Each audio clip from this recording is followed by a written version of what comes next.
Hey guys, it's Hi, Paul. Paul. I love it. It's Paul from Ashen Phoenix. It is New Comic Book Day for the week of 10th. the 10th. All of the He 10th. just got me all, 10, 10, 18. There it is. So that's it. We're going to get started right now. Hey guys, Tim from Capes and Scowls and the Comic Book Store, and I'm going to tell you about some trades coming out this week. We have from Mad Magazine, Don't Let the Penguin Drive the Batmobile. That looks fun. We've got Avengers Volume 1. How many Avengers Volume 1s do you think there are? Quite a few. Quite a few. We've got The Terrifics Volume 1. I reviewed issue 1 of that, and I enjoyed it. We have Frankenstein, Alive! Alive! Punctuation is important. This is the complete collection by Steve Niles and Bernie Wrightston. What a great horror combination. We've got The New Mutants, Dead Souls. I reviewed issue 1 of this. I did like it. We've got Archie Volume 6. Archie has been fantastic. It's still Mark Waid. We have Jeff Lemire's Royal City, which is on Volume 3. I feel like this book comes out so quick. I'm impressed. And Lemire writes a lot. And then finally, not so many trades this week. It was like 4 minutes last week. We have My Heroes Have Always Been Junkies by Ed Brubaker and Sean Phillips. They always work together, and it's always good, so this is probably also really good. That's it. All right, now, this is going to be interesting because all three of these issues could have been my pick of the week. I loved everything that I read this week so much. First up, though, we have Oblivion Song, issue number 8. This is a setup issue, so it's probably why it wasn't ranked higher than the other ones, but Nate and his brother are going back into the Oblivion, and they need to fix something that was broken horribly in the last issue. I'm not going to spoil that one, but we see all these pieces come back and forth through this issue, and Nate doesn't necessarily come face to face with the big bad, but he sees the presence of one. It's all far off in the distance. He's not really sure what he saw, but the Faceless Men are starting to make their presence known, and it's just a great issue. You should be picking this one up. All right, guys. First up, we have Infinity Wars issue 4. Still reading this. I was really tempted to read a bunch of other books, but I stuck with this. All the heroes have been warped together. Basically, you find out Gamora did the whole Thanos finger snap thing a little differently. She basically just folded it over. So now people are just merged together. There's a lot of interesting mergings. Doesn't focus as much on the ones that are having those with the 2 different issues, the Arachnite and the Hammer, Iron Hammer, whatever. It focuses on some other characters, though. You journey with Loki as he goes through this dimension, and he tries to find a specific pair of heroes. He finds probably the best one. The first one he goes for is Wolverine combined with Emma Frost.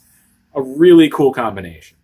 Once he gets Emma Frost away from Wolverine, he just leaves Wolverine to die because I don't need him, I need Emma Frost. And he goes and collects the heroes he needs so he can eventually face Requiem, I can't talk, which is Gamora. Pretty good story still. I was on the fence with it just because I felt it was a little odd and a little jarring the way they threw this curve in there, but it makes a lot of sense. They explain it a lot, and the art's just fun. So this book is still pretty solid, and if you're enjoying it, why stop now? Next up, we have Amazing Spiderman issue number 7. This is an awesome issue. Not my pick of the week, though. Oh my god. Whoa. Spider-Man book is not my pick of the week. Whoa. I know. Whoa. But Spider-Man and Boomerang are still in the bar with no name. They're being attacked because Wilson Fisk has put a bounty so high on their heads that everybody has decided, well, we're going to give it a try. It's a really interesting bonding issue between Peter and the Boomerang, and it's not what I was expecting. I was not expecting me to actually like Boomerang. That's one thing that Nick Spencer has been able to do nonstop throughout this entire run so far, is that he really makes you like C and D and even E-list supervillains. And he has a way of humanizing them and making them more than they are. And this issue is no different. It's great. I mean, we still miss Ryan Otley, but Humberto Ramos has done a great job stepping in until he comes back. Let's pick this one up. All right, next up, almost my pick of the week. I really enjoyed this one. It's What If Peter Parker Became the Punisher? These What If stories have been selling really good, and people seem to dig them. I did the Flash Thompson with Spider-Man last week. This one's better than that.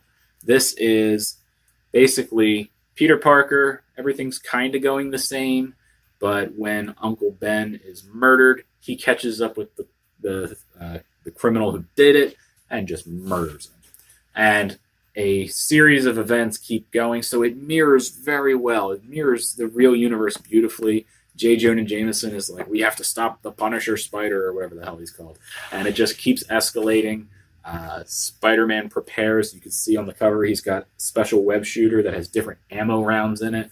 He's prepared because at first he tries to do it the same way, where he is doing less violent means. And everybody just keeps coming back, and they come back more dangerous. He's like, I can't have that.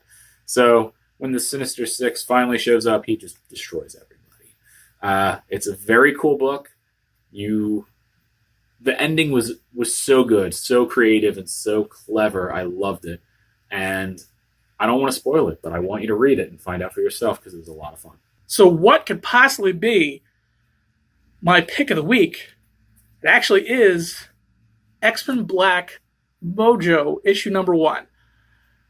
This is J. Scott Campbell art, but it's not J. Scott Campbell interior. It actually is Nick Bradshaw interior, and it is amazing. And this is nothing that I was expecting. Mojo is stuck on Earth, but he's still doing everything he wants to do, broadcasting to the Mojoverse. But Mojo is in love. Yeah, this is a love story. And Glob gets to play the Cyrano de Bergerac version of that tale, and it is just, when you're not laughing, you actually feel good and bad for Mojo, and that is something I've never cared about this character ever. And to have this book, Ackerman does a great job writing, and he makes you care about this character, which you probably never cared about before. And it was just a beautiful thing. And then we have the second issue, which is the continuation of the Apocalypse story. Apocalypse is now human, and he is on a planet that he has no idea where he's at, and things just go bad to worse from him. But this is an amazing issue. The writing is fantastic. The art is amazing, and you should be picking this one up. All right, time for my pick of the week. And if this doesn't scream, let's just have fun with what we're doing. Nothing will, because it's Murder Falcon, number 1. Murder Falcon is so great because it's a silly concept and you're just having fun with it. The art's great. It's Daniel Warren Johnson, the guy who did Extremity, which was awesome as well. Read that. But this is about a guy who's down on his luck. He's an amazing guitar player, and he just doesn't want to get the band together. He's going through some hard times, but he still loves metal and music.